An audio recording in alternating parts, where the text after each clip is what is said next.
Hey guys, this I guess is what you might call an eccentric project, um, in the sense that I don't know. Some of you guys might have seen a video I did ages ago, um, where I dug out an old guitar amp with tape recorders in it. That was maybe 30 years old, and it seemed to work remarkably well, apart from a lot of the foam rubber and the speakers had disintegrated. So I don't really have a use for it. But after I fixed up my cassette deck for the hi-fi, I soak tested it quite considerably, and I discovered that the deck on the right would start to slow down after about an hour. So I think, yeah, instead of replacing one belt on it, I should have probably replaced them all. But anyway, let's see if I can repurpose these to maybe use them somehow connected up into the hi-fi. Now, one huge problem with this whole setup here is it's all mono. There's no stereo here. I thought, let's see if it's going to be feasible to repurpose these things the way I'd like. So this one is a record and playback. This one is playback only. So I thought this is the simpler mechanism. Let's go play with this one. So put this one to one side.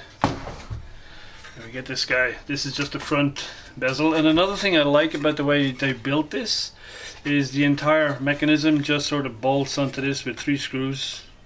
And so when you take it out, you can get at access to everything. So this is the actual deck mechanism, which I really like. It's sort of, how can I describe it? It's sort of built like a clock or a watch mechanism. So you have all this sort of gears and wheels and everything, and they're built between plates that hold it all together. And so luckily when you take it out, you have access to everything here at the front.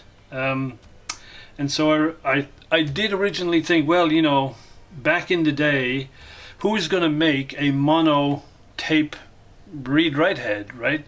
I mean, everybody's doing stereo, so it's a lot easier, even if this is mono, to like put a stereo head in it and just wire up, you know. Anyway, I was at a look.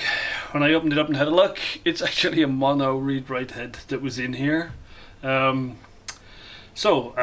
Easy to take it out. So I took it out. I went on eBay, and sure enough, I found a guy who's got a couple of stereo decks that he's ripped out of some units or other, and had them on sale for, you know, like $20 or something. There was, I think, like 3 of them or something. So they're on their way as well. And so when that comes, I'm going to see if I can put the stereo head in here, rewire this cable.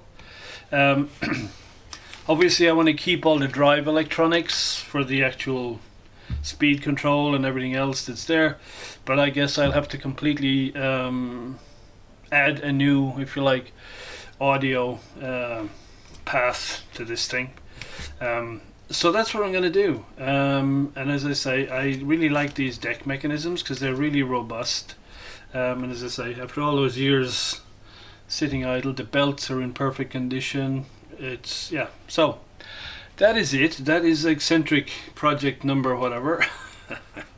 But yeah, when the spare parts arrive for this lot, I'll have a go at this as well. And if I get the read-only deck going nicely, we have a look at the read-write one as well, because this here doesn't have an erase head. This is like a dummy, just a piece of plastic in the shape of a head. There you go, that's it. More to come when bits and pieces start arriving.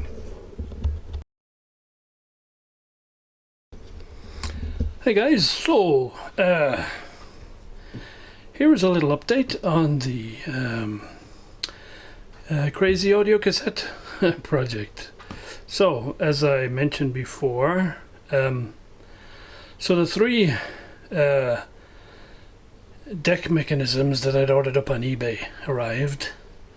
Took like 6 or 7 weeks to get here from Canada, so I presumed I stuck it in a container and it got on the ship, etc, etc. Anyway, 2 of the decks were literally stripped bare, but they at least had the playback heads.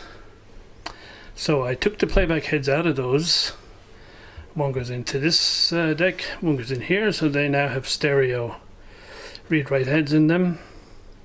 and the erase head that was in here has been swapped out with the erase head that was in the other, because of the 3 decks that I got on eBay, 2 of them were like a pair, where one was read write and one was play only. And so yeah, it's exactly the same sort of configuration in that sense. The 3rd deck that arrived was complete, or is complete mechanically, and so I stuck a DC battery onto the motor, and mechanically it all seems to work fine. The only weird thing about it is I've never seen so many belts. This thing has like 5 belts, so I don't know what it's out of. There's no indication anywhere as to, if you like, the make of the machine this thing came out of. But anyway, the belts seem to be in good condition, but I would be a tad nervous about, you know, this one long term. So the focus is this guy right here, and so again I've put some DC onto it mechanically. Everything just works fine. So I kind of have 3 decks here that all work mechanically, and so the next thing will be to look at the electronics, because I have no stereo electronics, obviously, because out of this guy here everything was mono, and I didn't have any electronics for this guy here. So the search is on now to find either a build it from scratch or something I can cobble. I was thinking of maybe get like an old Walkman or something on eBay and just transfer the electronics to this. We'll see, not decided yet. The one interesting thing I discovered was the erase head that was originally in here in the Philips one had rather badly, I don't know if I can show it to you, I'll try. But the epoxy that covered the front of the coil cap had completely broken down, so that's all sort of sticky gunk on the front of that erase head. So that wouldn't have been any good. Anyway, and for the other one, and the other which doesn't need one at all, I just have a dummy. So I'll put the dummy back in. So on to electronics now.